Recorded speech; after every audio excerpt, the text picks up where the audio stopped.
किसानों की बड़ी समस्या भंडारण से जुड़े होती है। इसलिए मेरी सरकार ने सहकारिता क्षेत्र में दुनिया की सबसे बड़ी भंडारण योजना पर काम शुरू कर चुकी है।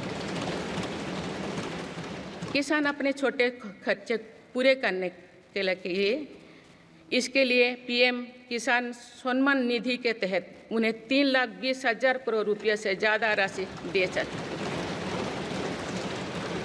मेरी सरकार के नए कार्यकाल के शुरुआत दिनों से ही किसानों को 20,000 करोड़ रुपया से अधिक की राशि ट्रांसफर की जा चुकी है। सरकार ने खरीफ फसलों के लिए एमएसपी में भी रिकॉर्ड वृद्धि की है। माननीय सदस्यगण, आज का भारत अपनी वर्तमान जरूरतों को ध्यान में रखते हुए अपनी कृषि व्यवस्था में बदलाव कर रहा है।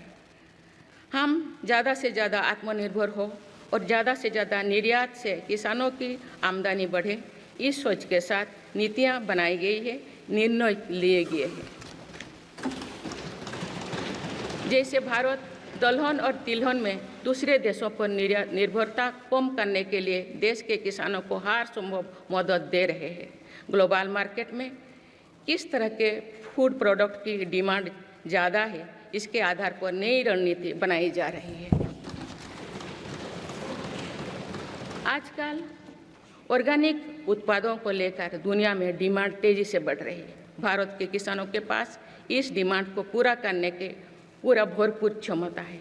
इसलिए सरकार प्राकृतिक खेती और इससे जुड़ी उत्पादों की सप्लाई चेन को सशक्त कर रही है। ऐसे प्रयासों से किसानों का खेती पर होने वाला खर्च भी कम होगा और उनकी आय भी और बढ़ेगी। माननीय सदस्यगण, आज का भारत दुनिया की चुनौतियां बढ़ाने के लिए नहीं बल्कि दुनिया को समाधान देने के लिए माना जाता है। विश्व बंधु के तौर पर भारत ने अनेक वैश्विक समस्याओं के समाधान को लेकर पहल की है।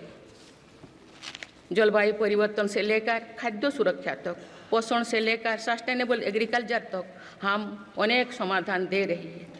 हमारे मोटे अनाज श्रीअन्न की पहुंच सुपर फूड के तौर पर दुनिया के कोने कोने में हो, इसके लिए भी अभियान चल रहा है। भारत की पहल पर पूरी दुनिया ने वर्ष 2023 में इंटरनेशनल मिलेट्स ईयर मनाया है। आपने देखा है, हाल ही में पूरी दुनिया ने अंतर्राष्ट्रीय योग दिवस भी मनाया है। भारत की इस महान परंपरा की प्रतिष्ठा विश्व में लगातार बढ़ रही है।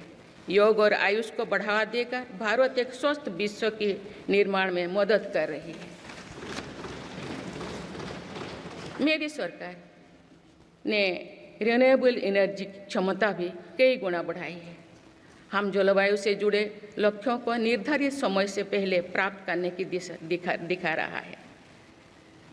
नेट जीरो के लिए आज भारत के प्रयास कई दूसरे देशों को प्रेरित कर रहे हैं। इंटरनेशनल सोलर अलायंस जैसे पहल पर आज रिकॉर्ड संख्या में दुनिया के देश हमारे साथ जुड़े हैं।